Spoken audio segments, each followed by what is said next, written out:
We're in Wyoming, coming on to Devil's Tower, Wyoming, and this is a volcanic core in the middle of the state here, well, at the edge of the state. And it has Indian folklore behind it, where young Indian maidens were running from a bear, and they climbed on the rock, and they prayed that they would be saved, and the rock grew, and the bear tried to climb it, and that's why you see claw marks going down the side of Devil's Tower. And we might even see an alien or two. We are in Wyoming looking at Devil's Tower. Hook it into a clasp, and then they repel some more. The fastest person to make it up. Anybody have a guess how fast the fastest climber did? So what did you get when we first came in? What did you get? I got this senior card. Senior card? Are you a senior? Yes, I know I don't look it, but it's a beautiful card. Oh yeah, bring that closer. That's prettier than mine. What's that get you? That gets us into all the parks. I've seen this used several times by none other than my brother and sister-in-law. And so I will have this card from now on. And what's that do for you? It's going to get me in free. It's a senior pass into all of our national parks in this beautiful country. What kept you so darn long? Well, I had to get a passport to my national parks here. And then everywhere I go from now on my trip, on my journey here, I'll be able to stamp that. Nice. That's for Devil's Tower. Bring that a little closer so they can see your Devil's Tower stamp. Yeah, I stamped that. Yeah, good. That's good, Yeah. Grace. What else did you get here when we came into the park? I got lots of pictures in the park with my photograph. We're at the Little Bighorn.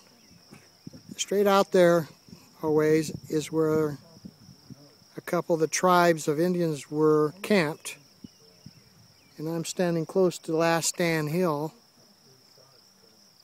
Benteen was out there kind of on that ridge. And he had a cohort out there. There's Last Stand Hill. The memorial, the remains of 220 soldiers, scouts, and civilians are buried around the base of this memorial.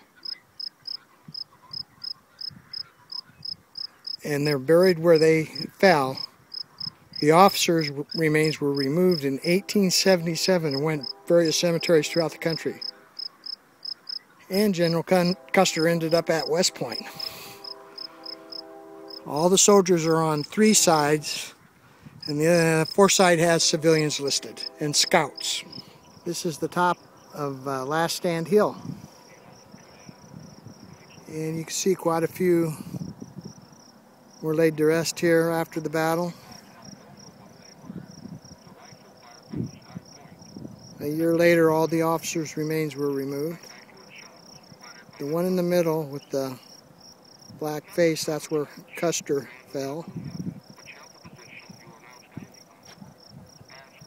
They were encamped over there. Out that way is where the Indians had their village. That's Last Stand Hill. We're going to drive on out to where Benteen was.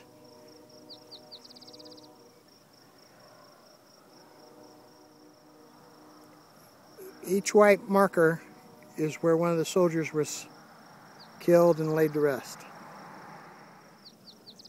Reno was out here on this ridge also, and we'll probably stop at his side also.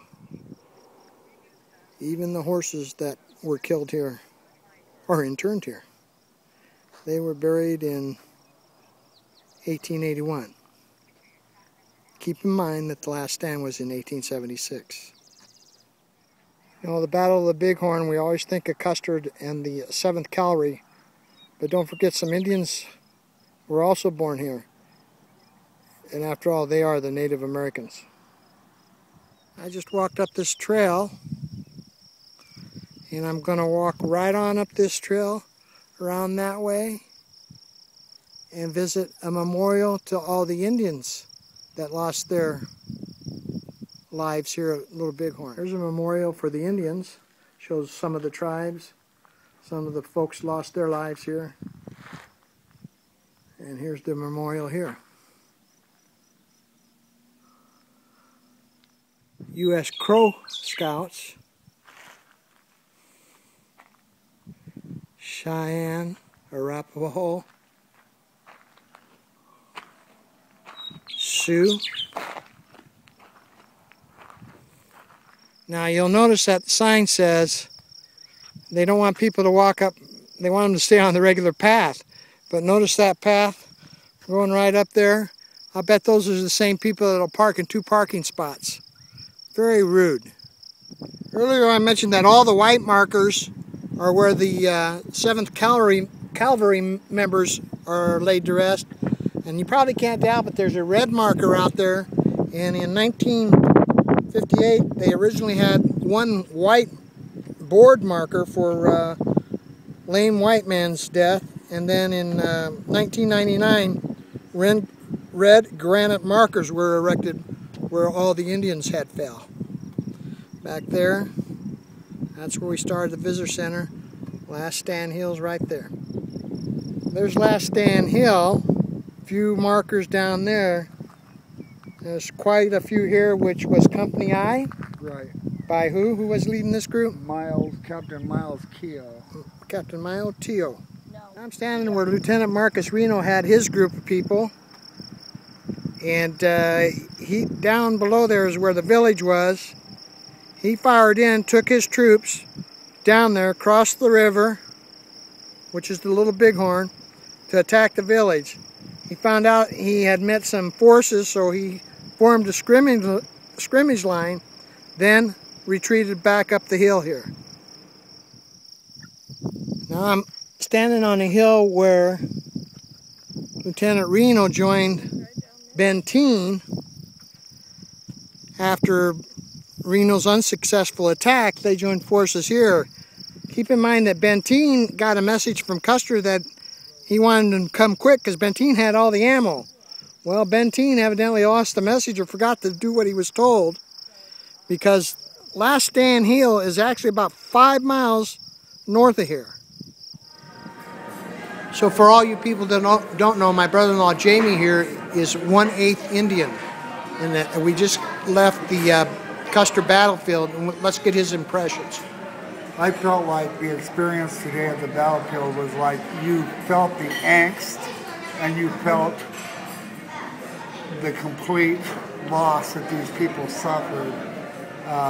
It wasn't the last stand of Custer, it was the last stand of the Native American Indian.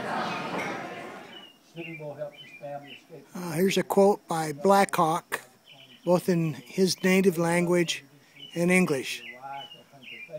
Know the power that is peace. That's a good message even today, don't you think?